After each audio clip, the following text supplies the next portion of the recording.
मैं अखिल गोस्वामी आप सभी का अपने YouTube चैनल एएससी मलकापुर में बहुत बहुत स्वागत करता हूं। जैसा कि आप इंटरमीडिएट फिजिक्स का फर्स्ट लेसन पढ़ रहे हैं, जिसमें आपको जो आपका वैद्युत आवेश तथा क्षेत्र है तथा आपको आवेश, कूलाम नियम तथा इस पार्ट से रिलेटेड वैद्युत द्विध्रुव आघूर्ण पढ़ाया गया है। ठीक, तो द्विध्रुव तथा द्विध्रुव आघूर्ण से संबंधित कुछ इंपॉर्टेंट डेरिवेशन है आपके लिए। तो चलिए चलते हैं आज के पहले डेरिवेशन पे। जो हमारा आज का टॉपिक है वो है वैद्युत द्विध्रुव के कारण वैद्युत क्षेत्र की तीव्रता। ठीक, ये हमारा आज का टॉपिक है कि वैद्युत द्विध्रुव के कारण वैद्युत क्षेत्र की तीव्रता। चूंकि हम वैद्युत द्विध्रुव इससे पहले वाले वीडियो में पढ़ चुके हैं। ठीक, अगर आपने वो वीडियो नहीं देखी है, मतलब पार्ट 4 अगर आपने नहीं देखा है तो आप पहले उसे देख लीजिए, वरना ये थोड़ा आपको समझ में कम आएगा। ठीक, तो आप उसको देख लीजिए, उसमें कुछ टॉपिक है आपको कि जो इसमें काम लगने वाले हैं। तो अगर आप पार्ट 4 नहीं देखें तो इससे पहले वाला वीडियो पहले देख लीजिए, उसके बाद तब ये वीडियो देखिए आप। ठीक, चलिए देखिए, वैद्युत द्विध्रुव के कारण वैद्युत क्षेत्र की तीव्रता, ये हमारा आज का टॉपिक है। ये दो स्थितियां होती हैं इसकी। ठीक, कौन कौन सी? तो पहली हमारी जो स्थिति होती है वो अक्षीय स्थिति होती है, मतलब अक्ष पर। ठीक, और दूसरी हमारी स्थिति होती है तो निरक्षीय स्थिति होती है, मतलब विषुवतीय स्थिति। ठीक, अक्षीय स्थिति और निरक्षीय स्थिति। देखिए, इसमें हम पहले क्या पढ़ेंगे? अक्षीय स्थिति, क्योंकि आप कल वैद्युत द्विध्रुव पढ़ चुके हैं। ठीक, तो चलिए आते हैं पहले वाले डेरिवेशन पे, अपने अक्षीय स्थिति पे। ठीक, चलिए, तो आज का हमारा जो पहला डेरिवेशन है वैद्युत द्विध्रुव के कारण वैद्युत क्षेत्र की तीव्रता, उसकी पहली स्थिति जो है अक्षीय स्थिति है। ठीक, तो अक्षीय स्थिति हम समझते हैं क्या है। देखिए, मान लीजिए कोई हमारा वैद्युत द्विध्रुव है। ठीक, आप जानते हैं एक तरफ प्लस चार्ज होता है, दूसरी तरफ माइनस चार्ज होता है। ठीक, इसका मूल बिंदु है O, मध्य बिंदु। देखिए, इससे इसकी दूरी L और इससे इसकी भी दूरी L, तो पूरी दूरी कितनी? तो पूरी दूरी 2L। ठीक, ये हो गया हमारा क्या? वैद्युत द्विध्रुव। इसी के कारण किसी बिंदु पर हमें वैद्युत क्षेत्र की तीव्रता निकालना है, वो भी अक्षीय स्थिति। चलिए हम इसका अक्ष मान ले रहे हैं। ये क्या है? तो अक्ष है इसका, ये अक्ष है। तो इस हमें वैद्युत क्षेत्र की तीव्रता निकालना। चलिए मान ले रहे हैं इस पॉइंट पे, इस P पॉइंट पे हमें वैद्युत क्षेत्र की तीव्रता निकालनी है। ठीक, तो क्या करते हैं? देखिए, आप इससे पहले वाले वीडियो में हमने आपको बताया था कि E बराबर होता है 1/4πε0 Q/r², बिंदु आवेश के कारण वैद्युत क्षेत्र की तीव्रता। ठीक, एक बात और जान लीजिए आप जानकारी के लिए। देखिए, जब आपका कोई धनावेश होता है, मतलब प्लस आवेश होता है, ठीक, तो इसका जो वैद्युत क्षेत्र होता है इससे दूर होता है, ऐसा। ठीक, अगर माइनस चार्ज होता है तो जो इसका वैद्युत क्षेत्र होता है ये इसी की तरफ होता है। ठीक, ये दो चीजें आप ध्यान से समझ लीजिए, क्योंकि इसमें काम लगने वाला है। ठीक, इस बिंदु पे हमें निकालना है भाई, तो नेट वैद्युत क्षेत्र की तीव्रता हो गया E। ठीक, देखिए, अब इस डाइपोल में, द्विध्रुव में दो प्रकार के आवेश हैं, तो दो प्रकार के वैद्युत क्षेत्र उत्पन्न होंगे। पहला आपका प्लस Q आवेश के कारण होगा, दूसरा आपका माइनस Q आवेश के कारण होगा। तो प्लस आवेश Q के कारण जो होगा, तो अभी हमने बताया कि प्लस के कारण दूर जाता है वैद्युत क्षेत्र, तो प्लस Q के कारण क्या होगा? तो दूर जाएगा, मतलब इधर की तरफ। ये होगा प्लस Q के कारण वैद्युत क्षेत्र की तीव्रता। ऐसे ही माइनस Q के कारण, तो सेम ये देखिए आपकी माइनस के लिए माइनस की तरफ, मतलब उस आवेश के चार्ज की तरफ। ठीक, तो इसके तरफ हम बना दे रहे हैं तीर का निशान और दर्शा दे रहे हैं ये हमारा E माइनस Q है। ठीक, ये क्या है? ये माइनस Q के कारण वैद्युत क्षेत्र की तीव्रता है, और ये क्या है? तो ये प्लस Q के आवेश के कारण वैद्युत क्षेत्र की तीव्रता है। और P के पास जो E है ये हमारा नेट क्या है? वैद्युत क्षेत्र की तीव्रता, मतलब टोटल परिणामी वैद्युत क्षेत्र की तीव्रता आप कह सकते हो। ठीक, इतना समझ चुके होंगे आप। चलिए अब शुरू करते हैं। तो देखिए, पहले हम क्या करते हैं? हम लिखते हैं प्लस Q आवेश के कारण, प्लस Q आवेश के कारण वैद्युत क्षेत्र की तीव्रता।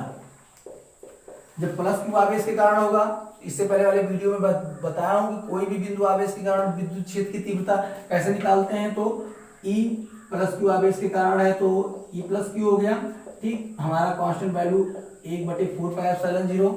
इसके बाद प्लस क्यू के कारण है तो Q/r², ठीक। लेकिन यहाँ पे देखिए, अभी ये दूरी तो हमें पता है, लेकिन इस दूरी को हम चलिए मान ले रहे हैं अपनी तरफ से, ये r है। मतलब O इस डायपोल के मध्य बिंदु से इस बिंदु तक, P बिंदु तक, जहां पे हमें वैद्युत क्षेत्र की तीव्रता निकालनी है, उस बिंदु तक की दूरी कितनी है तो r है, ठीक। अगर ये r है, अब हमें प्लस q तक लेनी है दूरी। हमें केवल मध्य बिंदु तक पता है, लेकिन इसमें क्या करना है हमें, प्लस क्यू आवेश के कारण तो प्लस क्यू आवेश तक हमें दूरी लेनी है। और प्लस क्यू आवेश तक दूरी लेने के लिए क्या करते हैं, देखिए इतनी दूरी हमारी r है, ठीक। इतनी दूरी हमारी l है। समझिए फिर से कि इतनी दूरी हमारी क्या है, तो इतनी दूरी हमारी r है और इतनी दूरी हमारी l है। तो अगर हम r में l जोड़ दें तो हमें यहां से लेकर यहां तक का दूरी मिल जाएगा। फिर से समझिए, इतनी दूरी आपकी r है, इतनी दूरी आपकी l है, ठीक। अगर मैं इस r में l इतना जोड़ दूं तो इस यहां से लेकर यहां तक की दूरी मिल जाएगी, ठीक, मिल जाएगी। तो अब मैं लिख सकता हूं इसकी दूरी की r प्लस l का क्या होल स्क्वायर, इस सूत्र के ऊपर, क्योंकि r स्क्वायर होता है दूरी का स्क्वायर, ठीक। तो दूरी का स्क्वायर, ठीक। r मत समझिए आप, दूरी का स्क्वायर लिख लीजिए, नहीं आप कंफ्यूज भी हो सकते हैं, ठीक। तो ये दूरी हो गई प्लस क्यू आवेश के कारण, सेम। चलिए पहला मान ले रहे हैं हम। इसी तरह हम माइनस क्यू आवेश के कारण वैद्युत क्षेत्र की तीव्रता, ठीक, माइनस क्यू आवेश के कारण वैद्युत क्षेत्र की तीव्रता लेंगे तो हमारा E माइनस क्यू होगा, ठीक। कांस्टेंट वैल्यू तो समान रहती है भाई, ये क्यू हो जाएगा, ये हमारा r।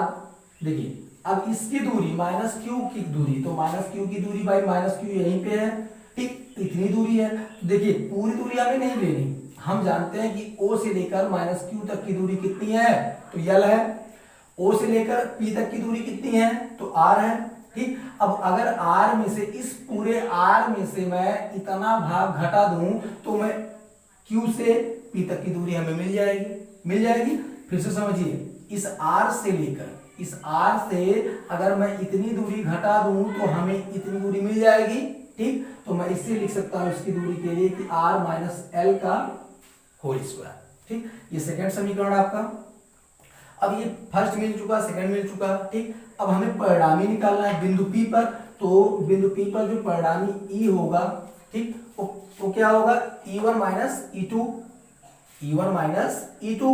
लेकिन ये कैसे कंफर्म है सर जी कि E1 माइनस E2 ही होगा, E2 माइनस भी E1 हो सकता है, ठीक। तो देखिए इसके लिए क्या करते हैं, पहले हम देखते हैं किसकी वैल्यू सबसे अधिक है या किसकी कम है, ठीक। ज्यादा में से कम घटाते हैं तो आराम से निकलता है, नहीं तो माइनस में आता है जो आता है वैल्यू, ठीक। इसलिए ज्यादा वाला हम खोजते हैं पहले। देखिए आप जानते हैं, अगर कुछ मैथ की जानकारी अगर आपको होगी भिन्न की, तो भिन्न में आप जानते हो कि अगर जिस चीज का हर बड़ा होता है, जिस भिन्न का हर बड़ा होता है वो भिन्न छोटी हो जाती है, और जिस भिन्न का हर छोटा होता है वो भिन्न बड़ी मानी जाती है, ठीक। तो इस भिन्न का, देखिए ये भिन्न हम ले रहे हैं अपनी तरफ से, अंश तो समान है, कोई दिक्कत नहीं।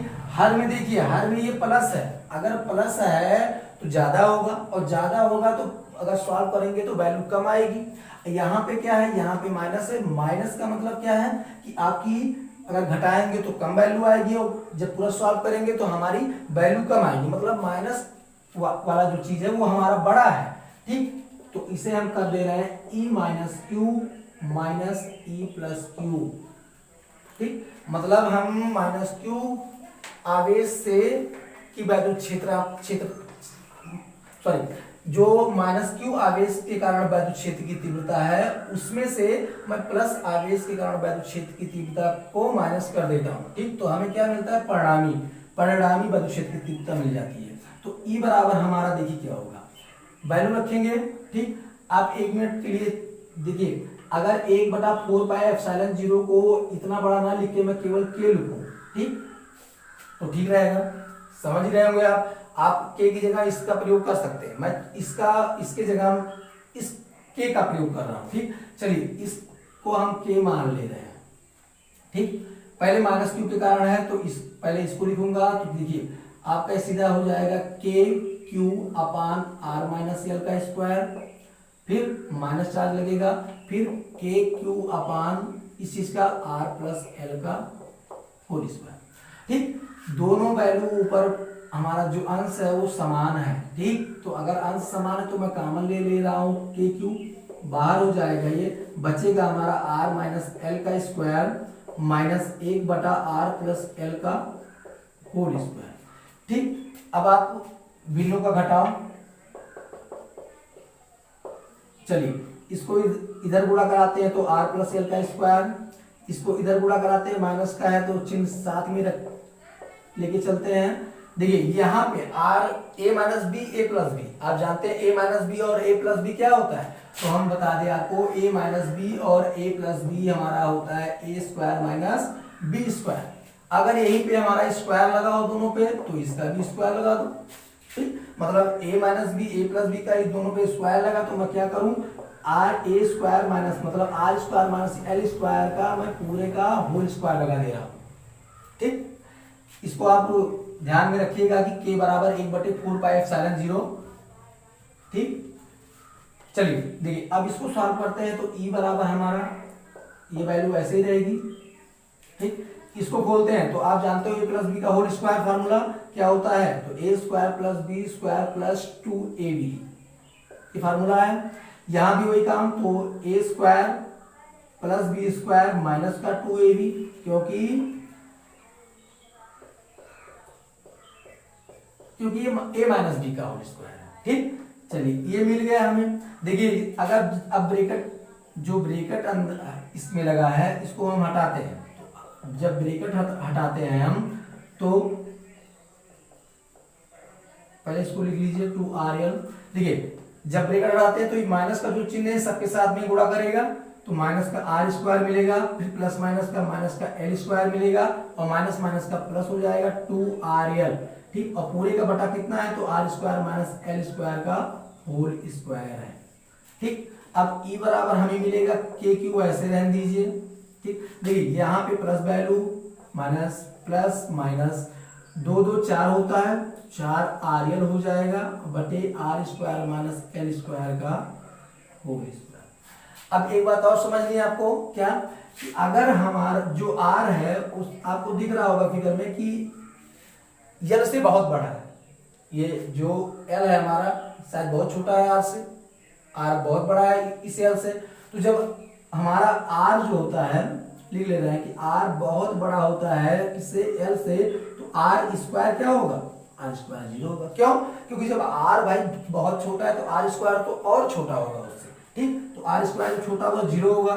चलिए ई बराबर हम मिलेगा के क्यू, इसे हम 4 को कल हम पिछली वीडियो में मैंने आपको बताया था पार्ट 4 में कि P बराबर होता है क्या, तो P बराबर 2QL वैद्युत ध्रुव आघूर्ण। ठीक, इस टॉपिक को मैंने कल लास्ट में बताया था, आप पूरा वीडियो देखिए पहले पार्ट 4 का। ठीक, आपको अच्छे से समझ में आ जाएगा। P बराबर 2QL है, लेकिन यहाँ पे भाई कहीं पे 2 नहीं दिखाई पड़ रहा, हमें 4 दिखाई पड़ रहा है। ठीक, तो हम क्या करते हैं, चलिए इसको अभी ऐसे रहने दीजिए, या फिर एक काम कीजिए, देखिए के आपका जो है वो ऐसे रहेगा, इस 4 को मैं 2 × 2 कर दे रहा हूं, फिर मैं लिखता हूं Q, फिर मैं लिखता हूं R, फिर मैं लिखता हूं L।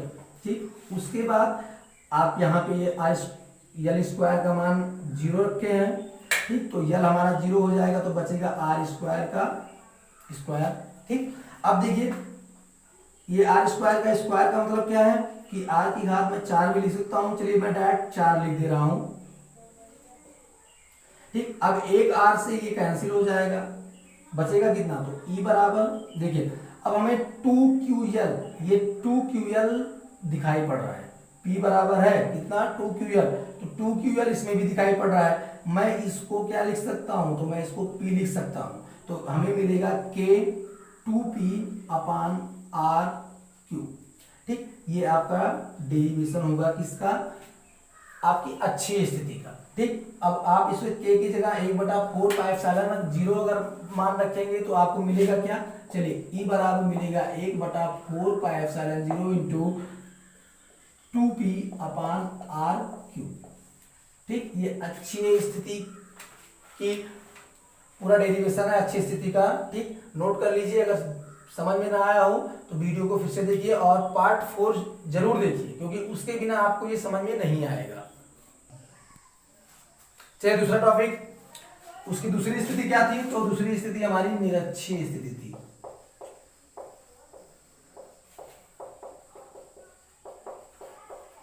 पहली स्थिति तो आप समझ चुके होंगे, अच्छी स्थिति।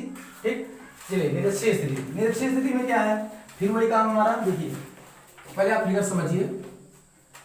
मान लीजिए एक आपके पास ये डाइपोल है, क्या, द्विध्रुव, ये आपका द्विध्रुव है। फिर वही काम कि माइनस क्यू प्लस क्यू से बना होता है, ये इसका मूल बिंदु हो गया O। ठीक, दूरी L, पूरी दूरी 2L। ठीक, ये तो पुराना वर्ग था तो हमने कर लिया। अब इसकी निरक्षीय स्थिति की बात करते हैं, मतलब विषुवतीय स्थिति की बात करते हैं। विषुवतीय स्थिति कहां से, देखिए, ठीक, ये विषुवतीय स्थिति इसकी है। ठीक, अब अगर मैं इसको यहां से और मैं इसको यहां से मिला दूं और इस बिंदु को मैं P मान लूं, इस बिंदु को मैं P मान लूं, जहां पे हमें क्या निकालना है, वैद्युत द्विध्रुव के कारण वैद्युत क्षेत्र की तीव्रता निकालनी है। ठीक, मतलब ये वैद्युत द्विध्रुव है, ये इसकी विषुवतीय स्थिति है, निरक्षीय स्थिति है, और इस निरक्षीय स्थिति पर एक बिंदु P है जिस पर हमें वैद्युत क्षेत्र की तीव्रता का निगमन करना है। ठीक, चलिए ये हो गया। देखिए मान लीजिए O से लेकर P तक की दूरी, इतनी दूरी जो आपकी ये दूरी है, ये दूरी हमारी R है। ठीक, ये दूरी तो हमारी L है भाई, 2L है, लेकिन ये दूरी O से लेकर P तक की दूरी हमारी कितनी है, तो R है। ठीक, अब देखिए इसमें दो त्रिभुज दिखाई पड़ रहे होंगे आपको। ठीक, फिगर उससे सही बना नहीं है, ठीक, लेकिन आप लोग समझिए। देखिए दो त्रिभुज, समकोण त्रिभुज आपको दिखाई पड़ रहे होंगे। पहला आपका है O, चलिए इसको A और B मान ले, OAP, और दूसरा OBP। तो अगर OAP की बात करें, अगर मैं OAP की बात करूं समकोण त्रिभुज का, देखिए ये L है, ये R है। पाइथागोरस प्रमेय आप जानते होंगे, क्या होता है पाइथागोरस प्रमेय, होता है कि कर्ण स्क्वायर बराबर लंब का स्क्वायर प्लस आधार का स्क्वायर, ये आपका पाइथागोरस प्रमेय है। ठीक, पढ़े होंगे आप। तो देखिए कर्ण, इसमें कर्ण क्या है, तो कर्ण आपका ये दिख रहा है AP। ठीक, मतलब AP जो है, AP का स्क्वायर बराबर होगा लंब स्क्वायर, लंब आपका R स्क्वायर है और आधार आपका L स्क्वायर है। ठीक, तो AP हमें मिलेगा कितना, तो AP स्क्वायर इधर जाएगा तो रूट बनाएगा, तो R square plus L square under root का, ये हमें AP वैल्यू मिल गई। अब देख रहे हैं आप कि AP जो जितना AP है उतना क्या है, PB है। मतलब AP हमारा किसके बराबर है, PB के बराबर है, जितना ये भाई उतना ये। ठीक, तो जितनी दूरी इसकी उतनी दूरी इसकी भी, मतलब under root R square plus L square अगर इसका है तो under root R square plus L square इसका भी होगा। ठीक, इसका भी होगा उतना ही और इसका भी होगा, क्योंकि AP हमारा PB के बराबर है। ठीक, अब क्या करते हैं, अब फिर वही काम, देखिए इसमें वैद्युत क्षेत्र की तीव्रता अभी हमने बताया प्लस आवेश रहेगा तो दूर भगाएगा अपने से, मतलब इधर की तरफ, ये हमारा हो गया E प्लस का। चलिए माइनस क्यू के कारण माइनस की तरफ होता है, तो मतलब इधर की तरफ ही होगा, ये हमारा हो जाएगा E माइनस क्यू और ये E प्लस क्यू। मतलब ये वाला जो वैद्युत क्षेत्र की तीव्रता है ये प्लस क्यू आवेश के कारण है, ये वाली जो वैद्युत क्षेत्र की तीव्रता है ये माइनस क्यू आवेश के कारण है। ठीक, क्लियर। अब देखिए जो इसका परिणामी होगा वो हमारा ये आपका परिणामी वैद्युत क्षेत्र की तीव्रता। ठीक, अब क्या बचा, देखिए मान लीजिए इन दोनों के बीच में थीटा कोण बनता है, तो आप पढ़े होंगे कि अगर कोई समकोण त्रिभुज है, ठीक, और मान लीजिए ये इसका कोण ऐसे, इसका कोण ये थीटा है, तो जो इधर की तरफ होता है, मतलब कोण की तरफ जो होता है वो हमारा क्या होता है, वो हमारा होता है cos थीटा। ओके, मतलब उसे क्षैतिज कहते हैं, मतलब जो कोण की तरफ होता है उसे हम क्षैतिज घटक कहते हैं, और जो कोण से दूर होता है इसे हम क्या कहते हैं, ऊर्ध्वाधर घटक, इसमें साइन थीटा लगता है। ठीक, तो देखिए इसमें क्या, ये आपका इधर की तरफ है, तो इसे मैं क्या कह सकता हूं, देखिए इसे मैं कह सकता हूं, अगर प्लस क्यू आप इसके लिए लेंगे, चलिए इधर मैं लिख ले रहा हूं कि प्लस क्यू के कारण, प्लस क्यू के कारण जो घटक होगा इसका वो क्या होगा, तो देखिए सॉरी हाँ, प्लस क्यू के कारण जो हमारा वैद्युत क्षेत्र का घटक होगा, ठीक, वो हमारा होगा E plus Q cos theta. ठीक, ऐसे सेम माइनस क्यू के कारण जो होगा घटक वो हमारा होगा ई माइनस का और कॉस थीटा। ठीक, इस तो आप समझ ही चुके होंगे। अब अगर मैं परिणामी निकालूं, इसका परिणामी निकालूं, तो देखिए परिणामी जो होगा वो ई है हमारा टोटल। अब आप ये भी देख रहे होंगे, देखिए जो E plus Q E minus Q, मतलब इन जो दोनों की जो दिशा है, ठीक, वो किधर है, माइनस की इधर है, प्लस की उधर है। ठीक, लेकिन एक ही रेखा पर है, तो मैं सीधा सा कह सकता हूं ई प्लस कॉस थीटा और प्लस का ई माइनस कॉस थीटा। ठीक, ये हो गया। अब देखिए, अब अगर मैं इसको प्लस माइनस ना लिखूं, ठीक, चलिए आप इतना ही रहने दीजिए। ठीक, अब आप जानते हैं इससे पहले वाली वीडियो में ई बराबर बिंदु आवेश के कारण वैद्युत क्षेत्र की जो तीव्रता होती है वो इतनी होती है। ठीक, इतनी होती है, तो यहां पर क्यू है, ये किसी बिंदु आवेश के कारण होता है। चलिए हम इसको लिख दे रहे हैं। देखिए ई प्लस का, अगर ई प्लस के लिए लेंगे तो 1/4 पाई एप्सिलॉन 0, ठीक, क्यू बटे आर की बात, ठीक, आर मतलब दूरी की बात, प्लस क्यू से दूरी, तो दूरी हमने निकाल लिया है अंडर रूट का R square plus L square. ठीक, ये दूरी हो जाएगी। ठीक, उसके बाद cos थीटा लगा दीजिए आप, फिर वही काम ई माइनस में भी, तो 1/4 पाई एप्सिलॉन 0, फिर क्यू अपान अंडर रूट का R square plus L square. ये हो गया हमारा।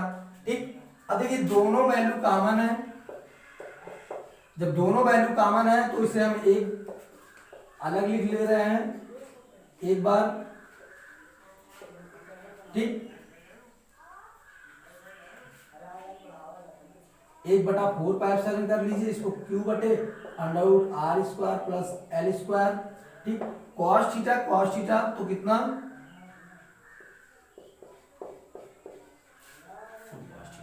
ठीक, 2 cos थीटा हो गया। अब देखिए अगर मैं बात करूं यहां से cos थीटा की, अगर यहां फिगर देखा जाए, समकोण त्रिभुज लिया जाए, तो cos थीटा बराबर क्या होता है, तो cos थीटा बराबर होता आधार बटे कर्ण। ठीक, अब यहां से cos थीटा आपका होगा आधार, देखिए आधार कितना है, तो आधार हमारा यल है, कर्ण आपका वही R square plus under root. ठीक, ओके, इतना हो गया आपका। चलिए देखिए अब ये वैल्यू यहां पे 1/4 पाई एप्सिलॉन 0 क्यू बटे, क्योंकि ये वैल्यू क्यों हमने दूरी रखा है, दूरी का मैंने स्क्वायर नहीं किया। ठीक, तो स्क्वायर कर लेते हैं, मतलब अंडर रूट का R square plus L square. क्यों, क्योंकि यहाँ पे दूरी का स्क्वायर होता है। ठीक, इसीलिए R square plus L square का अंडर रूट और 2 गुणे। देखिए अब cos थीटा की वैल्यू कितनी है, तो l upon under root are square plus L square. ठीक, देखिए ये आपका अंडर रूट से स्क्वायर कैंसिल हो जाएगा। ठीक, अब आपका ई बराबर 1/4 पाई एप्सिलॉन 0। ठीक, ये आपका देखिए यहाँ पे 2 है, यहाँ पे Q है, यहाँ पे L है, मतलब मैं साथ में लिखूं तो 2QL हो जाएगा। ठीक, यहाँ पे देखिए ये कितना है, तो ये हमारा R square plus L square है। ठीक, ये कितना है, तो आप जानते होंगे कि अंडर रूट जो होता है उसे अगर घात में लिखते हैं तो घात में 1/2 के बराबर होता है अंडर रूट। ठीक, तो अब मैं अगर इस तरह लिखूं तो आप जानते होंगे कि अगर आपका अगर a की पावर m और a की पावर n दोनों अगर हैं तो इसे हम a की पावर m प्लस n लिखते हैं। ठीक, आप जानते हैं। अब मैं इसको घात अगर जोड़ लूं तो 1/2 में अगर मैं 1 जोड़ूंगा तो कितना मिलेगा, तो 3/2 मिलेगा। ठीक, तो चलिए यहाँ पे कितना हो जाएगा, तो r² प्लस l² की घात कितनी हो जाएगी, 3/2 हो जाएगी। ठीक, फिर वही काम पुराना वाला आपका क्या कि यल की जो दूरी है वो r की अपेक्षा बहुत छोटी है, मतलब r हमारा जो है वो बहुत बड़ा है किससे, यल से। ठीक, अगर बड़ा है तो यल स्क्वायर का वैल्यू कितना, एल स्क्वायर जो हमारा होगा वो 0 के बराबर होगा। ठीक, अब यहाँ पे एल स्क्वायर का वैल्यू रखिए तो ई बराबर हमें मिलेगा 1/4 पाई एप्सिलॉन 0, ठीक, इंटू 2। चलिए एक चीज और, अभी इससे पहले हमने आपको बताया था कि P बराबर होता है द्विध्रुव भागों, P बराबर 2QL के। ठीक, तो 2QL की जगह मैं P लिख दूं, आसान रहेगा। चलिए P लिख दे रहा हूं, बटे r² ये हो जाएगा। ठीक, और यल स्क्वायर का वैल्यू तो 0 हो गया, ये हमारा 3/2 हो जाएगा। अब ये 2 और ये 2 कैंसिल हो जाएगा, हमें सीधा सा वैल्यू मिल जाएगा कि E बराबर 1/4 पाई एप्सिलॉन 0 इंटू P/r³। ये हमारा निरक्षीय स्थिति होगा। ठीक, तो नोट कर लीजिए इसको अच्छे से।